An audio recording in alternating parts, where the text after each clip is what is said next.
Estaremos platicando del delito de trata de personas, para el cual no existe una reparación del daño, dejando además graves secuelas para las víctimas, las familias y la sociedad. ¿Cómo haces para que una persona que ha sido víctima de trata, que una familia que ha tenido a alguien que ha sido tratada, pueda reparar el daño?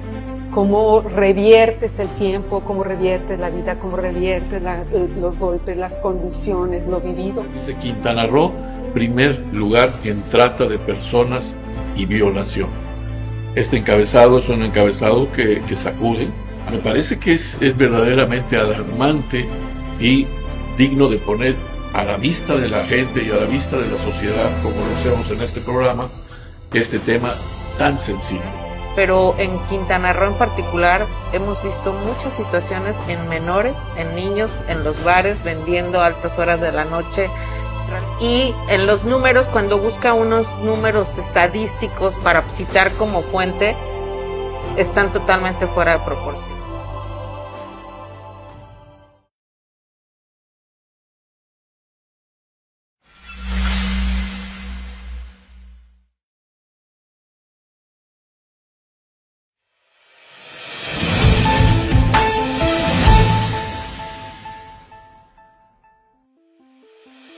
¿Qué tal? Bienvenidas, bienvenidos. Estos son los otros datos. Yo soy Janet Saldo y el día de hoy estaremos platicando del delito de trata de personas, para el cual no existe una reparación del daño, dejando además graves secuelas para las víctimas, las familias y la sociedad. La especialista que hoy nos acompaña para abordar este tema nos va a desmenuzar qué es lo que pasa en particular respecto a ese tema aquí en Quintana Roo. Te invito a que por favor le des me guste, que comentes, que compartas esta información. Entre más lo hagas, más personas van a poder tener acceso a los otros datos. Lo que pasa aquí en el estado y en todo nuestro México sobre este tipo de temas tan sensibles. Vamos a arrancar como cada emisión con un reportaje para que conozcamos algo más sobre los otros datos en la trata de personas.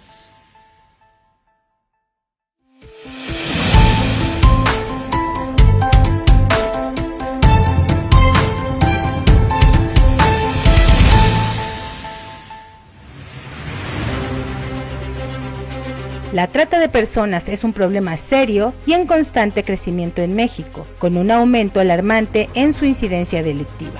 En el transcurso de solo un año, la cifra se ha disparado en más de 60%, pasando de 1,316 víctimas registradas en 2021 a 2,583 al cerrar el año 2022. Para agosto de 2023, México ya había contabilizado 488 víctimas, de las cuales 34% eran niñas, niños y adolescentes.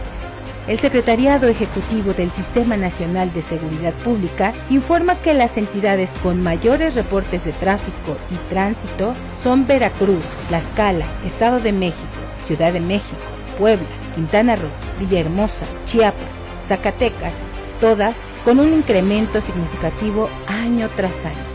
Sin embargo, los especialistas también advierten que estas cifras son solo una aproximación debido a la falta de denuncias y a la omisión en la investigación. A pesar de los esfuerzos por combatir la trata, no hemos logrado frenar su crecimiento. Este año, los casos de trata de personas se dan a conocer cuando ya se han rescatado a las víctimas, como el reciente rescate de 2 mujeres explotadas en un spa de Cancún. Hasta la fecha, hemos registrado 48 mujeres víctimas de trata, 31 carpetas de investigación por corrupción de menores y 41 carpetas de investigación por trata de personas. Pero rescatar a las víctimas no es suficiente. La psicóloga especialista en trauma y delitos de alto impacto, Mónica Alvarado, señala que las víctimas se encuentran solas y temerosas de regresar a sus lugares de origen por miedo a ser señaladas. Porque además no solo es la atención, sino que no pueden volver a sus lugares de origen, a sus casas, por las circunstancias que viven ahí, porque los grupos delincuenciales que las vendieron son del pueblo muchas veces, de su propia ciudad, ¿sí? Y corren riesgo, ¿viste? Pero además, las familias no las bien reciben nunca, o sea, en general son víctimas de todo tipo de violencias en su casa también. muchas veces violentadas sexualmente también. Entonces, no hay un programa de atención psicológica especializada ni de reinserción social, pero antes de la reinserción tampoco hay refugio. La mayoría de las víctimas son engañadas bajo la promesa de un trabajo bien remunerado en la industria del turismo, pero la realidad es la explotación sexual. Este delito está estrechamente ligado a la pobreza, la desigualdad y la violencia. La pandemia de COVID-19 agravó aún más la situación de vulnerabilidad, ya que muchas personas perdieron sus empleos y su calidad de vida. Esto las hizo más vulnerables a la trata, con la falsa promesa de mejorar su situación. ¿Qué pasa en Quintana Roo? Pues lo que pasa en cada uno de los estados de México, lo que pasa en México, que la impunidad es total, total y completa. La pandemia nos dejó más insensibles de lo que estábamos para sobrevivir. Y entonces ya nadie se mete. La lucha contra la trata de personas es una tarea que nos concierne a todos y juntos podemos marcar la diferencia.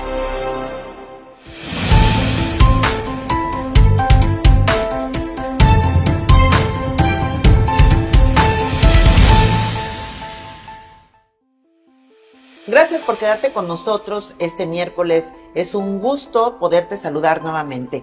El día de hoy le doy la bienvenida con mucho respeto y admiración a nuestra invitada, Celina Izquierdo Sánchez. Ella es ingeniera civil. Bienvenida. Muchísimas gracias. Buenas tardes. Gracias por la invitación. Ella ha trabajado en procesos educativos durante los últimos 22 años. Desde las estadísticas se ha dedicado a hacer investigación científica sobre género y ciudadanía. Formó y coordinó durante 12 años el Observatorio de Violencia Social y de Género en Benito Juárez, Quintana Roo. Además, ha coordinado programas de desarrollo comunitario durante los últimos 15 años. En los últimos 10 años, además, ha diseñado e impartido cursos y talleres de igualdad, derecho y agenda feminista, por mencionar algo de su trayectoria. Vamos a hablar de un tema del cual yo te preguntaba antes de iniciar. ¿Cuál es ese punto que el día de hoy sigues poniendo frente a ti y te causa conmoción, te estremece respecto a la trata? Y me hablabas de la reparación del daño. Y es que este es un delito del cual, ¿cómo se repara? ¿Cómo se repone una persona de la que ha sido víctima? Bienvenida. Muchísimas gracias. Sí, justamente ese es el tema que a mí me da vuelta en la cabeza, ¿no? Es el problema de trata es un problema muy complejo, pero a final de cuentas, ¿cómo haces para que una persona que ha sido víctima de trata, que una familia que ha tenido a alguien que ha sido tratada, pueda reparar el daño? ¿Cómo reviertes el tiempo? ¿Cómo reviertes la vida? ¿Cómo reviertes los golpes, las condiciones, lo vivido? ¿Quién lo revierte? O sea, ¿en qué máquina se tiene que meter a una persona para que eso acontezca? Y además, tendría que decir, ¿y quién realmente lo está haciendo? O sea, ¿dónde está la inversión del Estado para que eso suceda? Así es de que, pero me quedo con la primera parte. Es muy difícil, es prácticamente imposible la reparación del daño en comparación con todos los otros delitos. Por eso hay que evitarlo a toda costa. Y no podemos dejarnos en las manos de otros para que otros lo eviten, si podemos hacer nuestra parte cada una de nosotras, como familia, como colegio, como sociedad. A mí me parece que primero es un honor tener a Celina aquí con nosotros, y me parece que el tema que hoy se está abordando es un tema realmente delicado, un tema verdaderamente sensible para nuestra comunidad, para la sociedad quintanarroense, y más cuando ve uno este tipo de notas que tengo aquí a la vista, del 29 de diciembre de 2022, nota de Milenio, que se las voy a leer. Dice: Quintana Roo, primer lugar en trata de personas y violación. Este encabezado es un encabezado que sacude, alarmante, preocupante. Citan algunos casos que posteriormente señalaremos, pero me parece que es verdaderamente alarmante y digno de poner a la vista de la gente y a la vista de la sociedad, como lo hacemos en este programa, este tema tan sensible.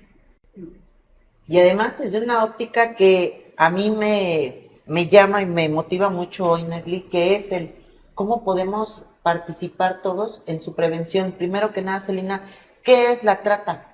Porque lo que no conoces lo ignoras y no sabes ni siquiera cómo poder afrontarlo.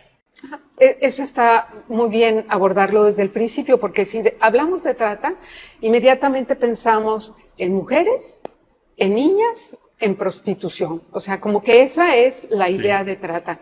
Y eso es lo primero que hay que quitar de enfrente, ¿no? La trata puede ser explotación sexual infantil, puede ser robo de niños y de niñas, puede ser extracción de órganos, puede ser trabajo forzado en niños, en jóvenes, en adultos, en ancianos. Puede ser que la delincuencia organizada trate a los jóvenes hombres y mujeres para trabajos forzados, para sicariato, para reclutamiento. Es decir, la trata hay que quitarle solamente ese componente sexual y que va a mujeres para abrir el compás y poder entender que prácticamente todo el mundo podría ser víctima de un delito de trata, desde los muy chicos, ¿no? Algunas veces por sus órganos, algunas veces para explotación sexual, algunas veces ya cuando son adultos o adultas para prostitución. Solamente cuando hablamos de adultos y adultas podemos hablar de prostitución. Antes tenemos que hablar, cuando son menores o adolescentes, de explotación sexual, porque ahí no hay prostitución. Pero también puede ser para trabajos forzados, para trabajar en casa, para servidumbre, para recoger pizca de jitomate o de algodón en el norte, ¿no? Hasta para sicariato. Para trabajos peligrosos, ¿no? Todo eso es la trata de personas. Y oficialmente en Quintana Roo tenemos reportados solo 5 casos. Oficialmente en las estadísticas y en los números, según se establece, ¿no? Sin embargo, vemos en la realidad en la calle, hay un tema que yo he insistido mucho y que con uno de los reporteros que participa conmigo en Click Noticias le he encargado exclusivamente darle el seguimiento, que es sobre todo lo que vemos en los cruceros, ¿no? Estas mujeres vestidas de payasitos con los niños, que luego que tal parece que les dan hasta el uniforme porque todas están vestidas igual. Hemos estado intentando tener información por parte de las autoridades y siempre nos comentan que no, que son hechos aislados, que son mamás que están buscando con sus hijos una forma de adquirir un ingreso para su día a día. Pero por el comportamiento que hemos estado observando, llevamos meses siguiendo ya este caso, estamos seguros que no es así, ¿no? Y bueno, pronto tendremos ya este reportaje listo que vamos a presentar, pero en Quintana Roo en particular hemos visto muchas situaciones en menores, en niños, en los bares, vendiendo a altas horas de la noche, realizando jornadas laborales que no cumplen con las normas. Y en los números, cuando busca unos números estadísticos para citar como fuente, están totalmente fuera de proporción. ¿Tú qué has encontrado en las investigaciones que ustedes han hecho? Como bien dices, lo vemos en la calle, lo vemos en algunas mujeres indígenas, verdaderamente indígenas, que pueden ser de Chiapas o de Guatemala, que tienen a sus niños que están en las esquinas, pero si te vas a las 5 de la mañana vas a ver cuál es la camioneta que las deja ahí, y si te vas a las 7 de la noche vas a ver cuál es la camioneta que las recoge y qué hace con ellos, y cómo las tienen viviendo en galerones. Entonces, ellas podrían decir es que estoy de manera voluntaria porque realmente me están pagando. Pero, y ahí acabas de dar con un tema fundamental, es que muchas veces las personas víctimas de trata creen que tienen voluntad de hacer eso. Y la voluntad solamente puede ejercerse cuando tienes opciones. Si no tienes opciones, no hay manera de ejercer la voluntad. Y habría que preguntar cuáles son las otras opciones de estas personas, a las que traen acá, a las que les quitan o no tienen papeles, a las que las ponen en un galerón a vivir, a las que les retienen a los hijos o les dan unos hijos para que hagan un cierto trabajo. ¿Cuál es la voluntad? Uno podría decir, bueno, pero de ahí sí pueden escapar, no es cierto. De ahí, de esa esquina no se pueden escapar, no sobrevivirían, porque hay toda una red atrás de ellas que desconocemos y la autoridad no desconoce. Ahí me quedo, la autoridad no lo desconoce. No lo desconoce y aparte de todo, a mí en lo particular, sí llega un momento en que sorprende, molesta, hasta la toma de pelo, la manera en cómo te contestan, ¿no? Yo he tenido un par de solicitudes de entrevistas y te dicen, no, o sea, recientemente vimos la firma de un acuerdo, de un convenio para evitar este tipo de situaciones, ¿no? Y yo hace rato se lo compartí a Janet, estábamos leyéndolo, y le digo, es que es de risa lo que ponen en su comunicado, ¿no? La manera en cómo plantean las cosas. Digo, en vez de firmar acuerdos, por favor, o sea, necesitamos ver hechos reales. Firmas, si nos ponemos a ver y analizar todos los acuerdos que hay entre el Estado, entre los municipios, con las diferentes dependencias, cuántas dependencias tienen recurso, como el DIF, como el GEAVI, como Seguridad Pública, como Prevención del Delito. O sea, si nos ponemos a contar cuántas instituciones están involucradas para evitar este tipo de delitos, son un chorro. Sin embargo, cada una trabaja con sus propios sistemas, de repente los ves sentados en una mesa que dura 3 horas, sus pláticas, sus acuerdos, pero en la calle no vemos eso reflejado, no vemos, claro. La realidad es que no lo vemos y cada vez son más. Y es aún más, exacto, ese es el tema, y es aún más preocupante que pareciera que existe una constante de incremento, de aumento en el número de casos. Tal es la situación que la Fiscalía General del Estado tuvo que crear la unidad especializada en trata y explotación sexual, si no, lo hubieran hecho. Entonces, que funcione es otra cosa, ¿verdad? Pero es un hecho real que se observa un comportamiento creciente en el número de casos. ¿Dónde crees que esté la falla, Selene? Tú que has estado en todos estos organismos y en la participación de muchas mesas desde cuando estuviste en el observatorio, ¿dónde crees que falta el poder hacer match con las acciones que hacen todas las instituciones para sumar esfuerzos y ir sobre un propio y un mismo objetivo? Trato de responderte de esta manera. El delito de trata es un delito muy complejo. Para que se tipifique un delito, tiene que cumplirse exactamente con lo que dice la ley. Claro. O sea, este delito es esto. Así es. Para que se tipifique, tiene que cumplir con todo eso. Pero el delito de trata es tan complejo que es sumamente difícil, ¿no?, tipificarlo como tal. Porque en cada delito de trata hay al menos 10 delitos. Está el secuestro, está la transportación, está la entrega, está el engaño, está la retención de documentos, está el forcejeo, están las lesiones. O sea, hay una serie de delitos, ¿no?, que lo componen, que son parte de, que el Ministerio Público dice, no nos vayamos por trata, mejor vamos a acusarlo por violación, o por prostitución, o por lesiones, o por sustracción, o por no sé qué, queriendo hacer el favor de que eso realmente se tipifique, no se van por el delito de trata, pero ahí tenemos un primer quiebre, ¿no? Ahí tenemos un primer quiebre de cómo se tipifica el delito y habrá que solventar ese gran problema porque entonces nadie entra por delito de trata. Y también por eso las cifras al final no concuerdan. Eso podría ser una de las razones, por supuesto que podría ser una de las razones. Otro es que las personas, en general, un delito es cuando tú acusas. Pero en general las personas víctimas de trata no saben cuál es el delito que se ha cometido contra ellas. Pregúntale cuál es el delito. Bueno, es que no me robaron, es que no me golpearon, o yo me fui voluntariamente. Bueno, es que a mí realmente me enamoré y me fui con él. Entonces, el delito propiamente, la persona que lo ha vivido, difícilmente encuentra cuál es el delito cometido. Sí. No es exactamente esclavitud, pero sí me daban dinero, pero sí me pagaban, pero sí le mandaban a mis hijos. Es decir, es muy complejo tipificarlo también y reconocerlo desde el punto de vista de la víctima y de la comunidad, que la comunidad para nosotros es muy fácil decir, ay, pues se fue con él, ay, pero si todas se lo decíamos, oye, pero si le estuvimos diciendo, ya lo sabía. Así son todas, o así son todos. O es que les gusta, como dicen en otros destinos turísticos. ¿Por qué están todas estas jovencitas aquí? Pues porque se bajan de la sierra, pues porque les gusta, porque es dinero fácil. Entonces, esa normalización del fenómeno hace que se dificulte que las personas entiendan que son víctimas de un delito. Entonces, ahí tendríamos otro tema por el cual trabajar. Hay un delito y no eres culpable. Pudiste haber sido engañada, pudiste incluso haber dado tu consentimiento, pero eso no te hace responsable ni te hace culpable. Sigues siendo víctima. Y la familia tenemos que reconocer y la comunidad que ahí siguen habiendo víctimas. pese a que luego se hayan hecho asiduas a las drogas, porque además es un mecanismo añadirlas a las redes de drogadicción, hacerlas drogadictas o hacerlos drogadictos, retenerle a los hijos para poder quebrar su voluntad, quebrar las redes familiares, aislarlas. Todo eso es parte del delito, de tal manera que muy difícilmente ellas asumen que esto puede ser.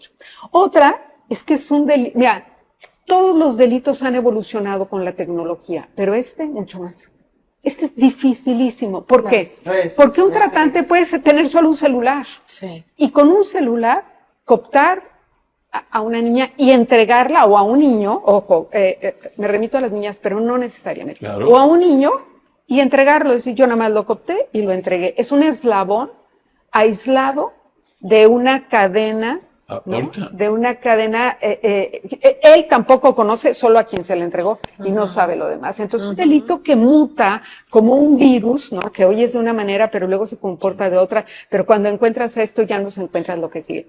Es global.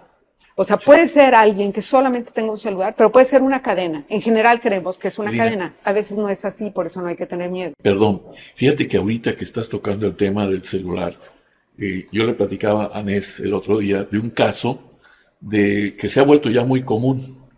Contratación vía celular, vía internet, vía Facebook, ¿no? Donde sale una persona que dice, te ofrecemos un trabajo, etcétera. La persona llama, porque yo sé de este caso, conocí este caso, una muchachita que yo conozco, joven, llamó y le dijeron, no, lo que tienes que hacer nada más es ponerte ropa interior y lucirla ante mi hijo. Así, a mi hijo te va a estar, ¿cómo se llama? Observando nada más, no te va a tocar, no sé, o sea, esta es una forma de enganchar a la gente. Claro, no cualquiera cae en ese tipo pero hay quien cae. Sí. ¿Me entiendes? Entonces, esa es una forma de comenzar una situación de trata, ¿no? Es que se está volviendo muy común empleos por redes. Tengan mucho cuidado. Claro, porque luego se vuelven un chantaje. O sea, si no haces esto, entonces yo muestro a tu mamá. Las filman. O sea, ese es como uno de los inicios.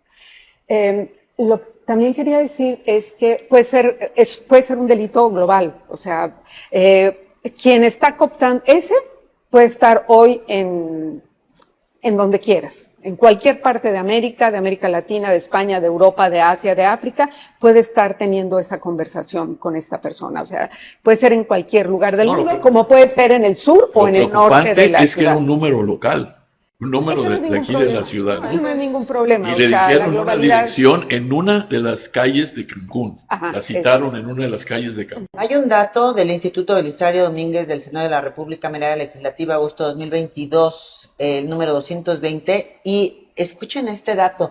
Durante los 2 años de la contingencia sanitaria a causa del COVID-19, la trata de personas no disminuyó. A pesar de que no había gente en la calle, aparentemente.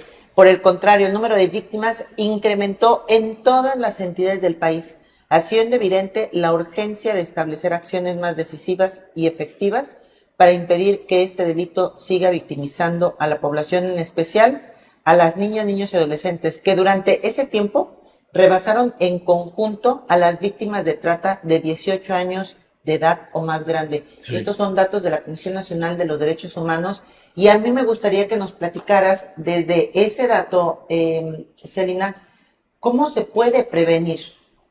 Porque de momento la autoridad parecería que tiene cierto grado de responsabilidad por omisión, por no hacer lo que tú explicabas, ¿no? Tipificar correctamente las denuncias y poder de esta manera ir sobre bandas criminales y no sobre una persona. ¿Cómo podemos prevenirlo cada uno desde nuestra persona? Primero, conociéndolo, sabiendo si no su magnitud, si su impacto, si de qué estamos hablando. Y segundo, abriéndolo a los niños, niñas y adolescentes. No lo van a abrir en las casas, ¿no? No lo van a abrir en las casas porque en las casas difícilmente tienen este conocimiento que estamos trabajando aquí. Lo tienen que abrir en la escuela. En la escuela es el lugar donde están todos juntos, donde se hace esa primera comunidad. Y es en la escuela pública y privada donde se tiene que hablar de lo que es la trata, cómo los cooptan, qué cuidados hay que tener, y en las reuniones con los padres de familia, marcarles exactamente qué es lo que tienen que hacer con los celulares de sus hijos para que puedan tener restricción a ciertas páginas y que puedan revisar lo que está sucediendo, porque el enemigo está en casa. El enemigo siempre ha estado en casa. En la violencia familiar, el enemigo siempre ha estado en casa. Pero hoy el enemigo global está también en casa. Y la mamá se lo compra o el papá se lo compra y lo deja con su celular creyendo que lo está cuidando y que así está comunicado, pero no sabe exactamente lo que está viendo, lo que está leyendo, lo que está recibiendo y quién lo está contando.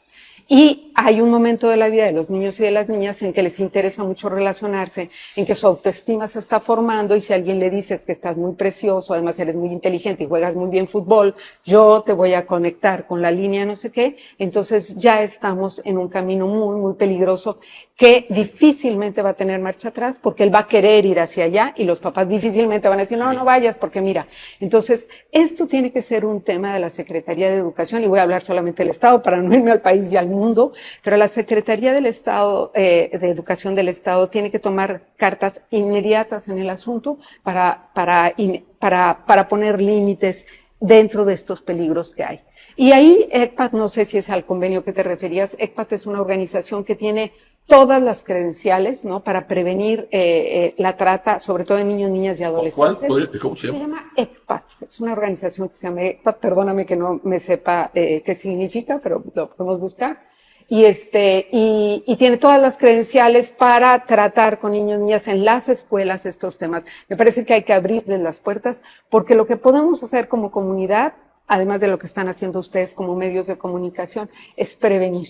Y no quisiera que se me terminara el tiempo sin decir cuáles son los impactos de la trata, ¿no? Para empezar, es irreversible. O sea, los impactos que causa en la persona son irreversibles. Ya dijimos que además no hay reparación del daño, pero los impactos que deja en la persona, en la personalidad y en la familia son irreversibles. En muchas ocasiones deja adicciones graves, ¿no?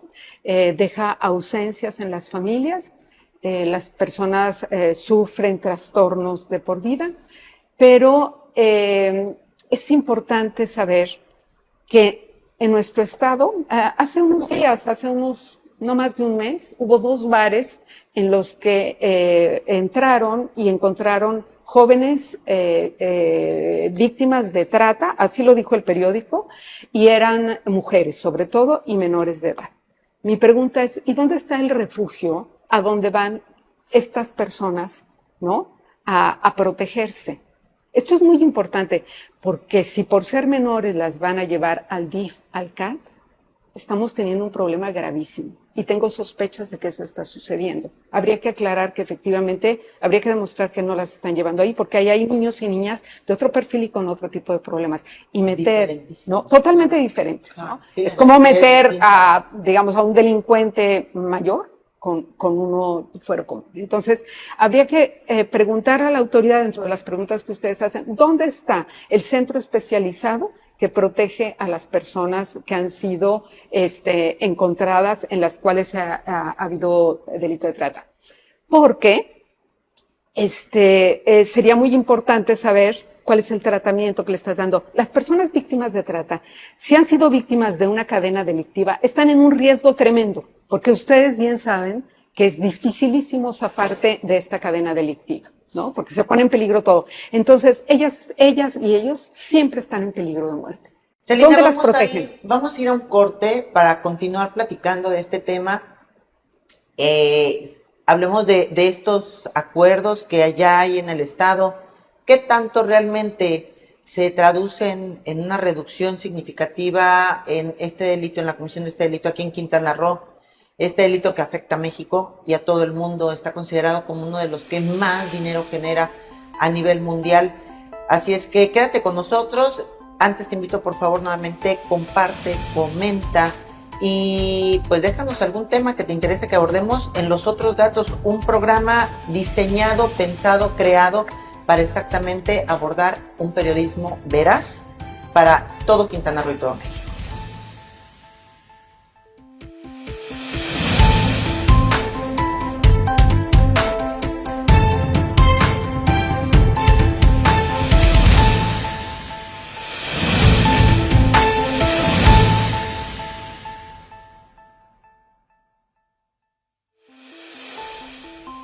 Regresamos a los otros datos. Soy Janet Saldo y el día de hoy platicando de la trata de personas. Se encuentra con nosotros la ingeniera Celina Izquierdo Sánchez, quien nos está hablando de este complejo delito por todo lo que tiene de implicación para las víctimas, para las familias, para la sociedad, todo lo que escala y lo que implica su correcta tipificación cuando se presenta este delito y se denuncia, y los vacíos que hay a nivel educativo, a nivel familiar, a nivel social, para prevenirlo, porque se vuelven vacíos el momento en el que por ignorancia un papá le da un teléfono celular, una iPad, un móvil a un hijo para entretenerlo sin saber que detrás de esa pantalla puede estar el gran riesgo de perder a un ser querido. Lo que tenemos que hacer es una prevención en todos sentidos, en todos sentidos. Tenemos que saber que los niños, las niñas y los adolescentes están en una condición muy vulnerable porque, como lo decíamos, tienen un celular en la mano que puede ser muy importante para hacer sus tareas, pero también puede ser muy peligroso. Echarle la bola a los papás que los tienen que cuidar es algo que me parece un poco injusto, porque veámoslos entre todos nosotros, pues los papás y las mamás salen a trabajar 8 horas, que es la jornada laboral al menos, y luego se transportan en 2 o en 4 horas de aquí a que llegan o salen de su trabajo y luego tienen que pasar a hacer algunas compras, y los niños salen a las 11:30 de la escuela.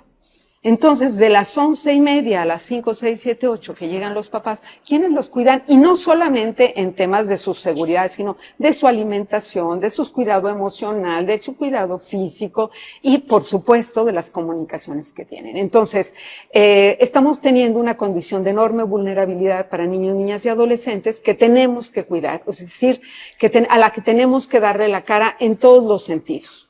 ¿Qué participación y qué apertura tienen o han visto ustedes por parte de la Secretaría de Educación Pública sobre pues trabajar sobre esta solicitud que están haciendo? Mira, yo directamente no he hecho una solicitud, no podría decir si tienen apertura o no, pero me parece que dado los datos de la pandemia y de las condiciones que tenemos ahora y de la firma de ese convenio, tendrían que abrirse todas las puertas para trabajar de manera fehaciente en el tema, ¿no? Porque este tema, si bien sabemos que es un problema a nivel nacional, internacional, que no se limita solamente a nuestro estado, Quintana Roo, y a nuestro municipio, sin embargo, sí por las condiciones económicas de nuestro municipio, y ahí, bueno, si estoy equivocada, me corriges, sobre las condiciones económicas, es decir, que la mayoría de los padres trabajan en el sector turismo, donde obviamente hay un mayor tiempo fuera de los padres en horarios distintos que a lo mejor en las ciudades donde hay otra vocación económica, ¿no? Hay papás que salen desde las 3 de la mañana, esos que entran a las 6 o 7 de la mañana y que por también los problemas de movilidad que tenemos en esta ciudad, pues también les lleva más tiempo llegar a sus centros de trabajo. En alguno de los programas que tuvimos de movilidad justamente nos hablaban de que hay personas que tardan un promedio de 2 horas desde que salen de su casa hasta llegar al centro de trabajo, más sus 8 horas de trabajo, más las 2 horas de regreso. Estamos hablando que hay padres y mamás y papás que están más de 12 horas fuera de su casa. ¿Y dónde está ese niño, no? Si normalmente va a la escuela 4 o 5 horas. El horario de la escuela es de 7 de la mañana a 12 del día de primaria, y de las 7 de la mañana a 1 de la tarde en caso de secundaria. Los de kinder salen a las 11 de la mañana. Entonces, haciendo todo este ajuste de horarios de los papás con los niños mientras están en las escuelas, hay un enorme tiempo en donde no están los papás y no sabemos quiénes están cuidando a esos menores.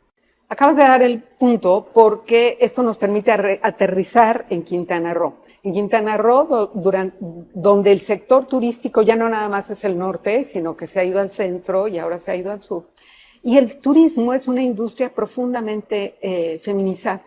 Hay estadísticas que hablan de que el 70% de los empleos generados por el turismo son ocupados por mujeres.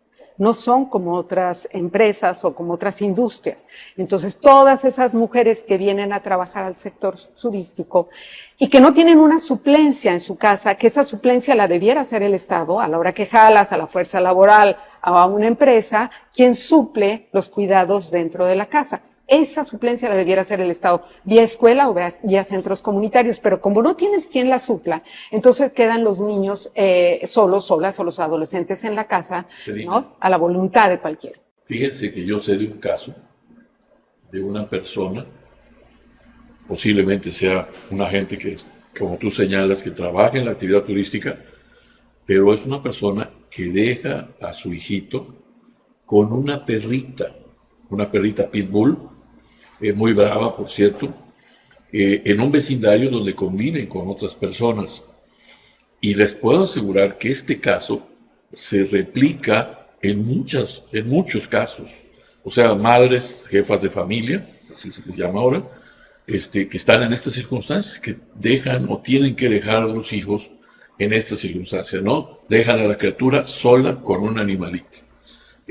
Quién sabe cuántos casos haya de este tipo, y como dices muy atinadamente, alguien, y si alguien tiene que hacer ese caso de eso, pues sería el Estado, y hacerlo bien, además. En los casos que hemos presentado aquí en los otros datos, en las mesas de las madres buscadoras, la mesa que hicimos con las madres buscadoras, justamente estos son los casos. Así fue como se dio que estas mamás dejaron de saber de sus hijos. Una que fue contactada a través de las redes sociales ofreciéndole trabajo, que vino de Jalisco, y desde que llegó aquí a Quintana Roo perdió la ubicación de su hija.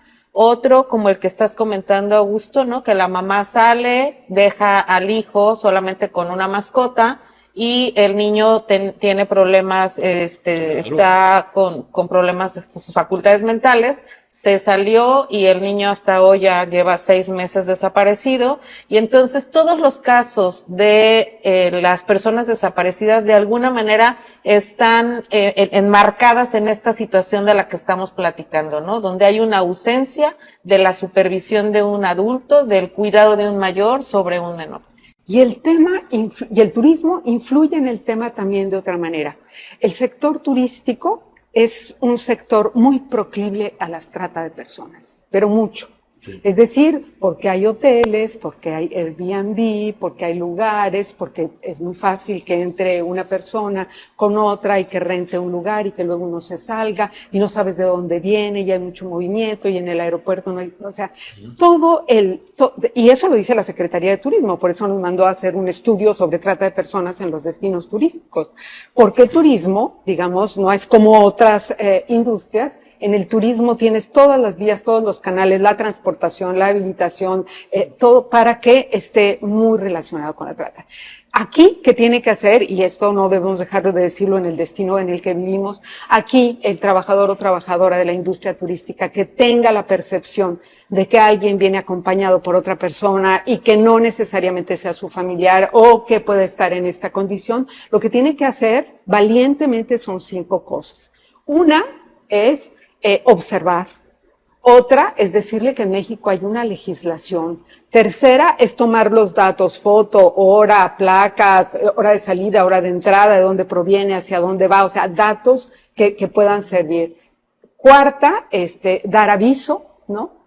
Y quinto, la empresa, el hotel para donde trabaja tiene que respaldarle. Las 5 cosas son muy difíciles, pero es la única manera de detener esta ola que está sucediendo, que siempre ha sucedido y que si no hacemos algo seguirá sucediendo en los destinos turísticos, desde un hotel chiquititito de media estrella hasta los grandes hoteles de muchas estrellas. Y en los hoteles se pudiera llevar este control que tú estás diciendo, pero por ejemplo con las rentas vacacionales, que todo es en línea y que las personas ni se ven, ¿no? Porque incluso se queda, la llave está exclusivamente o entran con una clave a la casa, departamento, lo que sea, o en los moteles donde también entran sin ningún tipo de identificación ni nada de esto. O sea, se complica más con otro tipo de hospedaje, ¿no? En el caso de los hoteles, pues es mucho más fácil que puedan coadyuvar a esto, pero también, por ejemplo, como vecinos, que observemos la llegada de ciertas personas a nuestra colonia y te das cuenta, siempre va a haber esas señales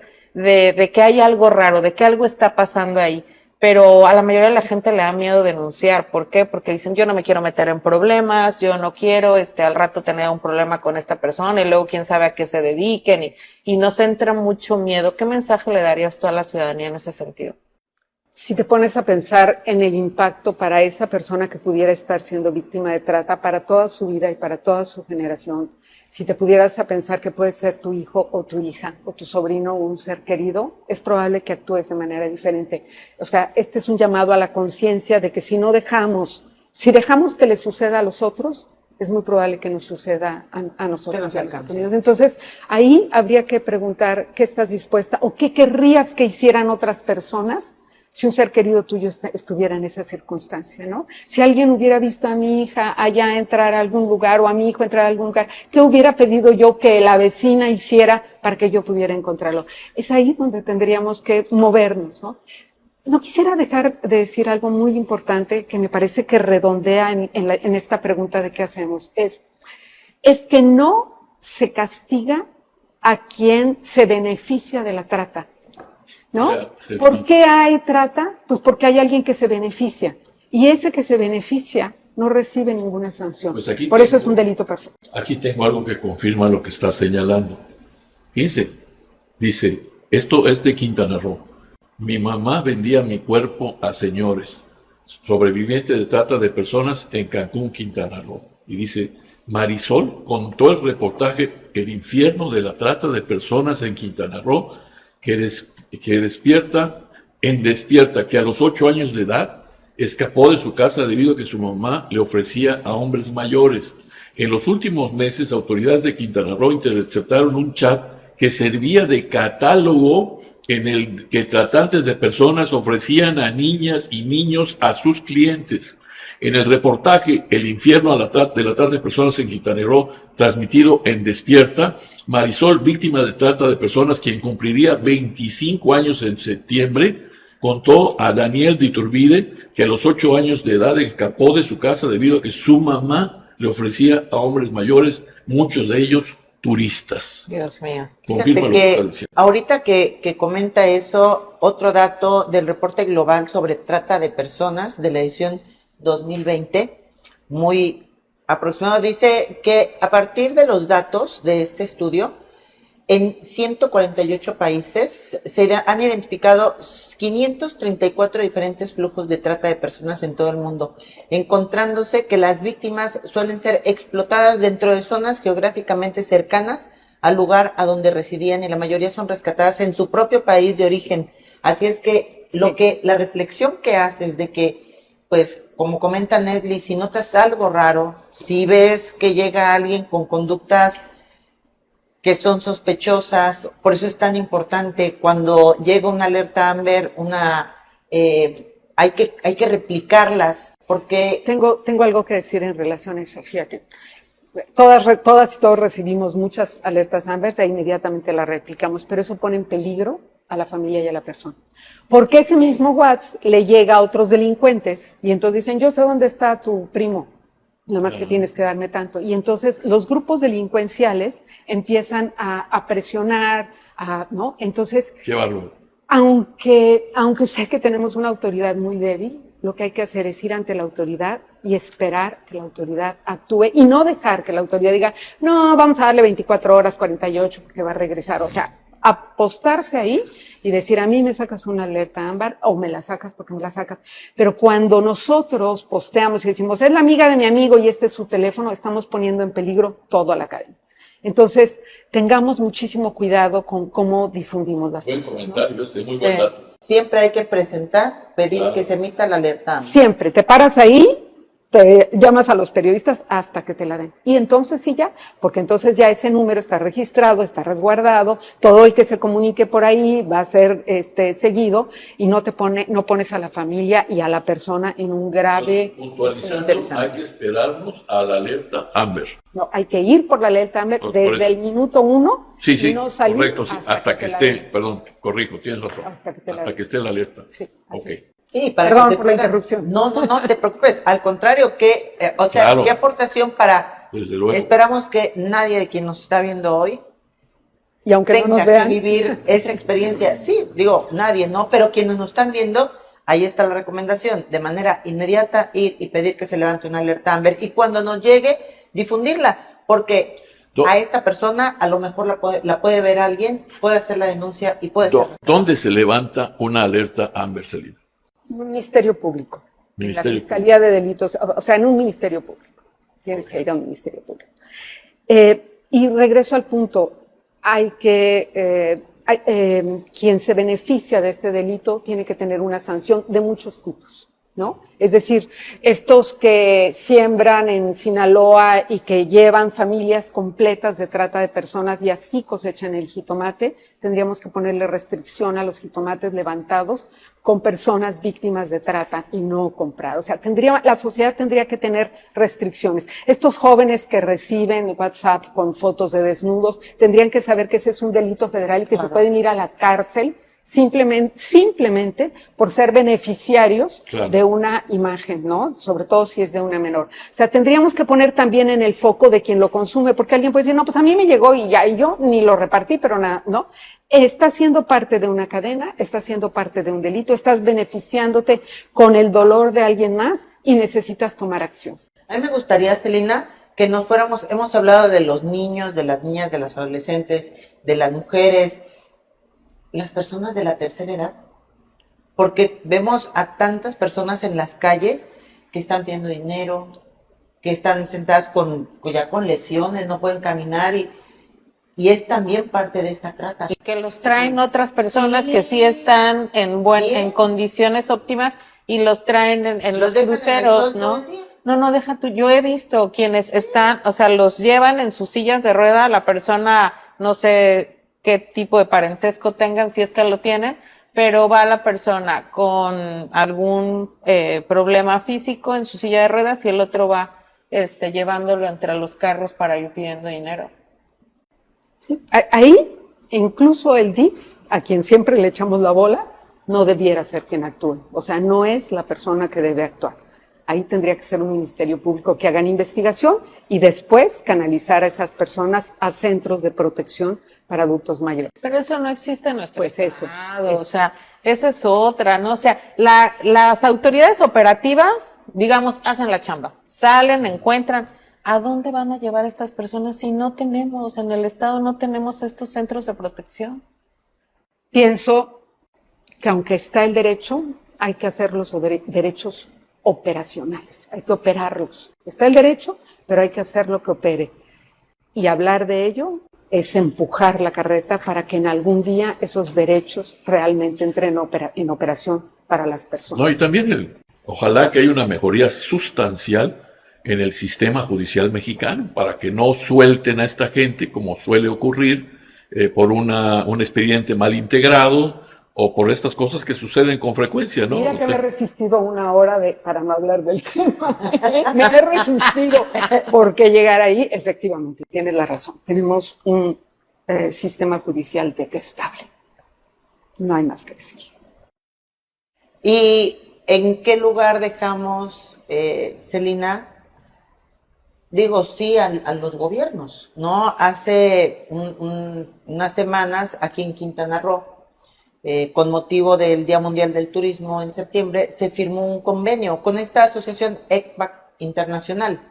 Pero, ¿qué tanto llegan a ser realmente funcionales y dar resultados en la realidad estos acuerdos con asociaciones que, si bien tienen una trayectoria, un trabajo, un compromiso, cuando llegan y se asocian con el gobierno, hay resultados? ¿Sí funcionan? No hay otra manera de entrar a las escuelas, no hay, que firmando un convenio con el Estado. Porque si no, la SEIC no te deja entrar, o la SEIC no te deja entrar, o sea, ¿y por qué a ti sí y a ti no? Entonces, ese convenio es absolutamente necesario.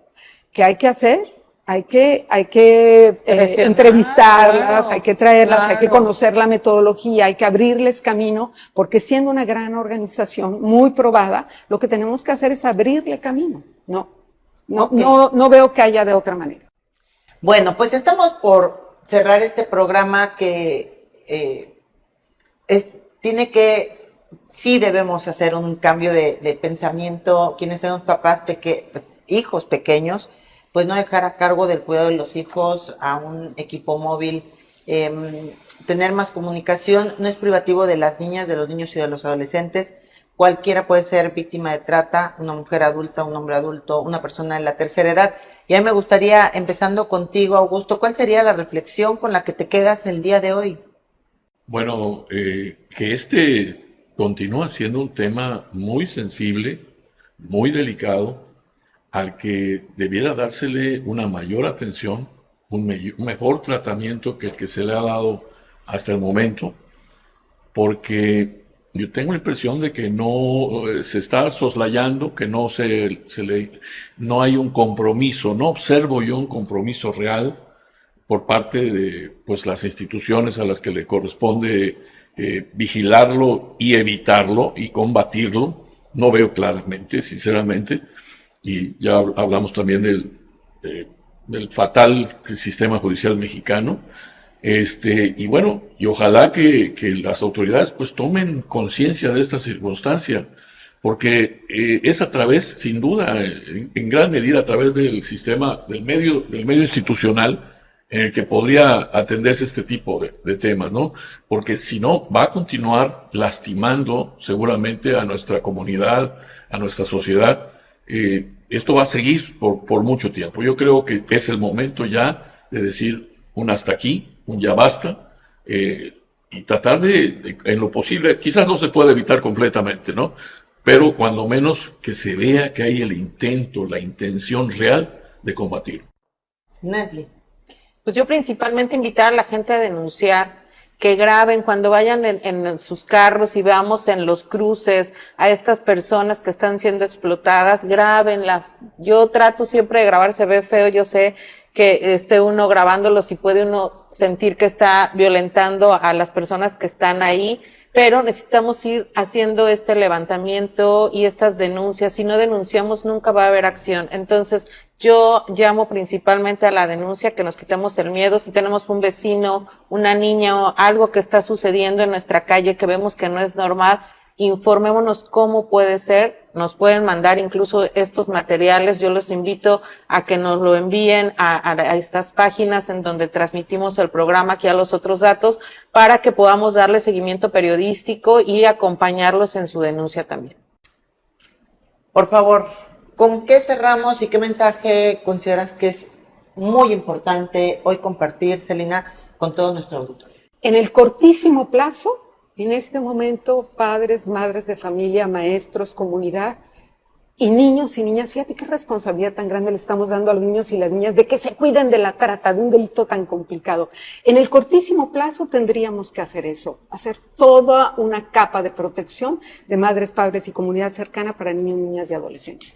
Pero en el mediano plazo tenemos que hacer un sistema de cuidados que extienda los horarios de la escuela, que tenga centros comunitarios, deportivos, científicos, artísticos, claro, donde no estemos cuidando a los niños, claro, donde estemos propiciando su desarrollo como seres humanos. En el mediano plazo tendríamos que tener un sistema de cuidados que proteja a los niños, las niñas y adolescentes y que les garantice una vida digna, porque quedarnos solamente en guardarlos es lo que se ha hecho y se ha hecho muy mal. Con eso me quedo. Me llegó, esas palabras me llegaron porque estamos en una época en la que se habla de vamos a erradicar, vamos a combatir, cuando lo que hay que hacer es prevenir. Y como bien dices, los niños merecen crecer en ambientes sanos, desarrollarse, ellos son los que van a tener el futuro en sus manos en muy poco tiempo. Yo quiero agradecer muchísimo a todos los que nos acompañaron en esta emisión. Me quedo con esta frase que hoy comparte Celina Izquierdo Sánchez: la voluntad solo se puede ejercer cuando tienes opciones, cuando no, ya está siendo objeto de un delito. Estos son los otros datos, una producción de Producciones Veraz dirigida por el señor Víctor Vera en alianza con Click Noticias, Palco Quintanarroense, Ruptura 360, medios enfocados en ejercer un periodismo veraz, para que tengamos un periodismo veraz y tú tengas los otros datos para tomar decisiones mucho mejor informado. Te invito a que le des me gusta, a compartir, a comentar esta producción para que llegue a más personas Y por supuesto agradezco a quienes están detrás de cámaras, Isela Serrano, Ramiro Laguna, Antonio Sabido y Arely Gómez, para que lleguemos cada miércoles hasta tu hogar. Y por favor, si quieres que más personas lo vean, aquí dejamos colgadita esta producción, puedes verla en diferido.